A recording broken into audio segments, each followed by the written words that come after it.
بهشتی جاویدان خواهی، بیا قرآن تلاوت کن. اگر در زندگی خاری، بیا قرآن تلاوت کن.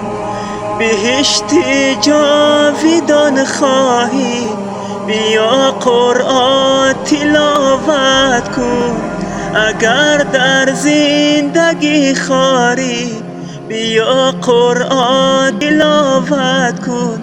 بیا قرآن تلاوت